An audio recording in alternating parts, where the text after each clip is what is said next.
Remember when they told us we had to listen to the World Health Organization? That these unelected bureaucrats in Geneva somehow had the right to tell Americans what to do? Well, that ended today. With one signature, President Trump has completely severed America's ties with the World Health Organization. But here's what's really interesting, and pay attention to this because it matters. Yes, they're panicking. The World Health Organization is literally begging Trump to reconsider. But why? If they're really about global health, what does losing American money, why does it terrify them so much? The answer tells you everything that you need to know. And you know what's worse than the World Health Organization's control over global health? The control that processed carbs and sugars have over your body. Just like Trump is freeing America from the globalist health mandates, you can free yourself from the energy crashes and weight gain caused by inferior protein powders.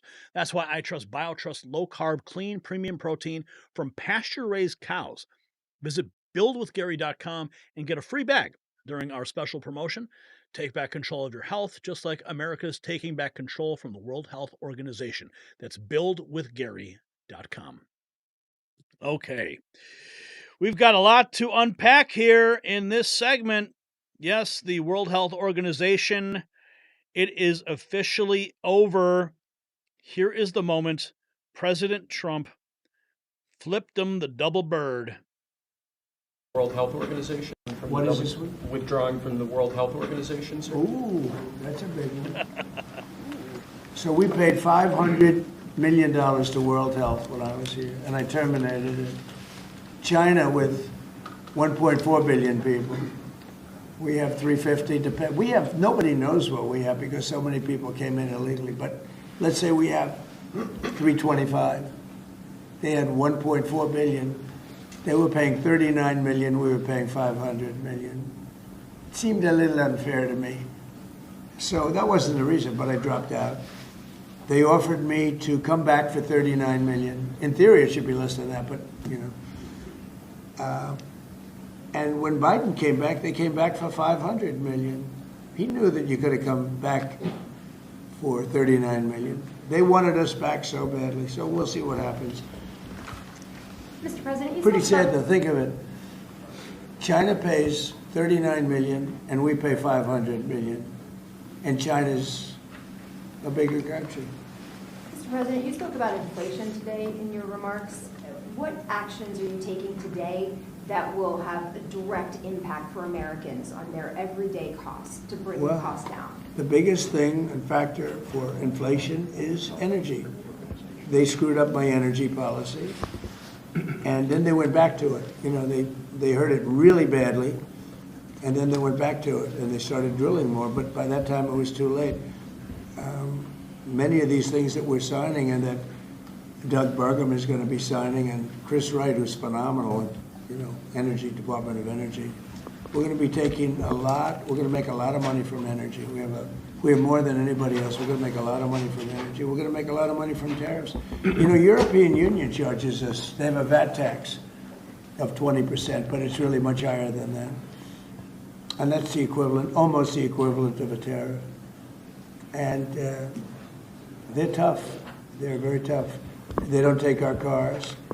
They don't take our farm product. They don't take almost anything. And yet we take their cars and we take their farm product. We take a lot from them. So, you know, we have like a $300 billion deficit with the European Union. So we'll straighten that out with either tariffs or they have to buy our oil. The one thing they can do, or oil and gas, the one thing they can do to catch up quickly, buy our oil and gas. Will you travel? And they should do that. Will you travel to China this year? Yeah, it could be. You know, I've had the... Okay, so speaking of China, you know, we had this interesting moment because obviously Donald Trump, he has just severed ties. And this clip here is so revealing about who really controls the World Health Organization. This woman, I believe, she is from Taiwan. She's a Taiwanese reporter. And she's speaking to somebody in the World Health Organization or the United Nations, one of those globalist groups, asking them about Taiwanese recognition by the World Health Organization as a nation. And his answer, or lack thereof, speaks volumes. Watch this. The WHO considered Taiwan's membership.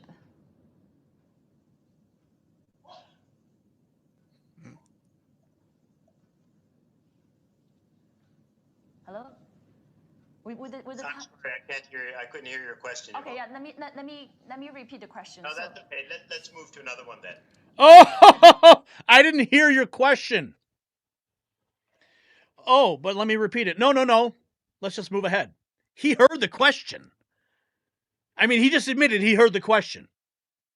And he says, no, let's skip that question and move ahead. But I couldn't hear you, right? Whoa. Watch this again. The WHO considered Taiwan's membership.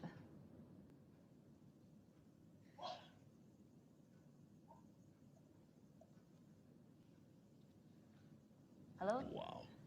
I'm sorry, I can't hear you. I couldn't hear your question. Okay, yeah. Let me repeat the question. No, that's okay. Let's move to another one then. Right, because I'm actually curious on talking about Taiwan as well, on Taiwan's case. And he just ended the call. The WHO considered. He ends the call because China doesn't recognize Taiwan's sovereignty. And if he would have gone ahead and admitted the Taiwan into the World Health Organization or even discussed the topic, he would stand to go against Chinese policy. And that just proves who is in control of the World Health Organization. That clip is so telling.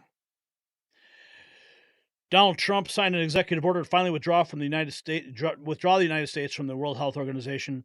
Official testimony. Bill Gates was behind the World Health Organization power grab. Let's listen in. Sugar daddy, the Albanese government continued the Morrison government's campaign to sign away Australian sovereignty to the United Nations World Health Organization, the WHO. Despite the attempt failing, WHO's power grab is ongoing. WHO is not independent. Their owners are corporate donors who contribute most of the WHO budget. WHO's current sugar daddy is Bill Gates, who has made billions out of his investment in the same vaccines that WHO promotes. Gates bought the WHO and they now recommend his products. It is that simple. The head of the WHO is Tedros Ghebreyesus, previously health minister of a terrorist organisation called the Tigray People's Liberation Front, where he used international aid to buy power and punish his enemies. The regions of Ethiopia that Tedros staffed for medical supplies suffered disastrous cholera epidemics in 2006, 2009, 2011. Independent investigators found Tedros was, quote, fully complicit in the terrible suffering and dying that spread in East Africa. He's a killer. WHO is rotting from the head. Last week, Associated Press reported on the WHO sex crime scandal, where WHO staffers sexually exploited girls and women during the Congo's recent Ebola outbreak. Inhuman. Wow. Bill Gates, there he is, right at the center. A man of great influence. Bill Gates funding all these organizations, $3 billion to Gavi, $4.3 billion to the World Health Organization, $280 million to the Imperial College of London, $243 million to Oxford, $40 million to Professor Chris Whitty, $53 million to BBC Media Action, $155 million to the CDC, and, of course, $18 million right there to Dr. Anthony Fauci at the NIH. Wow. And then we found this. This clip today.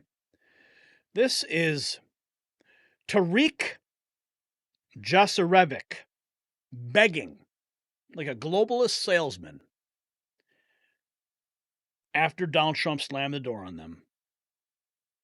Preventing the World Health Organization regrets the announcement that the United States of America intends to withdraw from the organization. WHO plays a crucial role in protecting the health and security of the world's people, including Americans, by addressing the root causes of disease, building stronger health systems, and detecting, preventing, and responding to health emergencies, including disease outbreaks, and often in dangerous places where others cannot go. The United States was a founding member of WHO in 1948 and has participated in shaping and governing WHO's work ever since, alongside 193 other member states, including through its active participation in the World Health Assembly and Executive Board. For over 7 decades, WHO and the United States of America have saved countless lives and protected Americans and all people from health threats. Together, we ended smallpox, and together we have brought polio to the brink of eradication. American institutions have contributed to and benefited from membership in WHO. With the participation of the United States and other member states, WHO has, over the past 7 years, implemented the largest set of reforms in its history to transform our accountability, cost effectiveness, and impact in countries. This work continues. We hope the United States will reconsider, and we look forward to engaging in constructive dialogue to maintain the partnership between the United States of America and WHO for the benefit of the health and well-being of millions of people around the globe. No, buddy.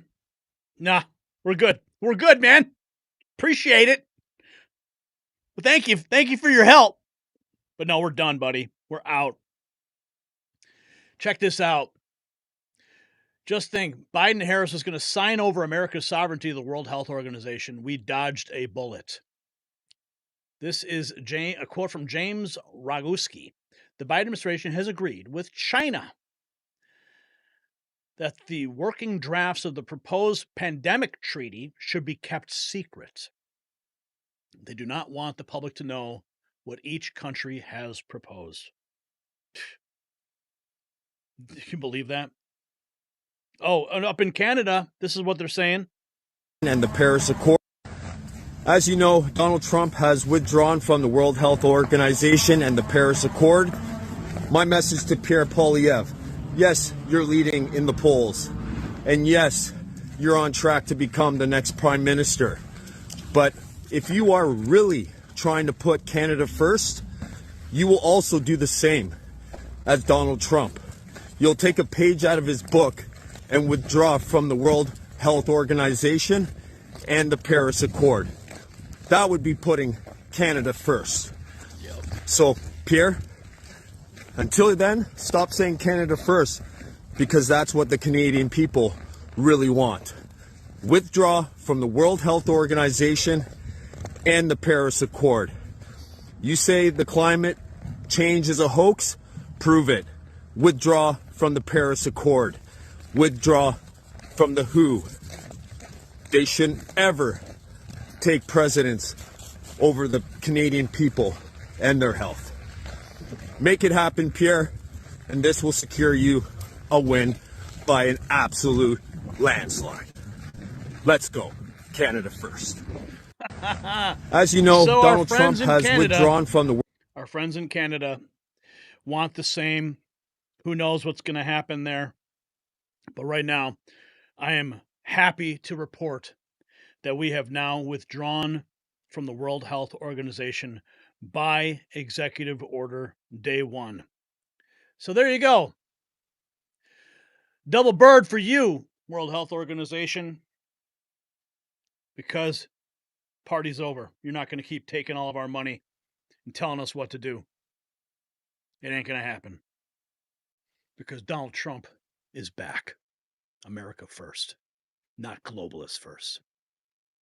So what we're really watching here is the end of an era.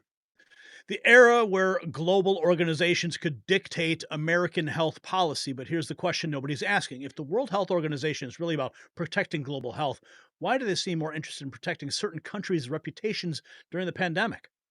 And why are they so desperate to keep American money flowing? Leave your thoughts in the comments below. We want to hear what you think. about America's break with the World Health Organization. And while we're talking about breaking free, make a statement with our exclusive Mag Avengers collection at shop.nextnewsnetwork.com. Show the world you support American independence.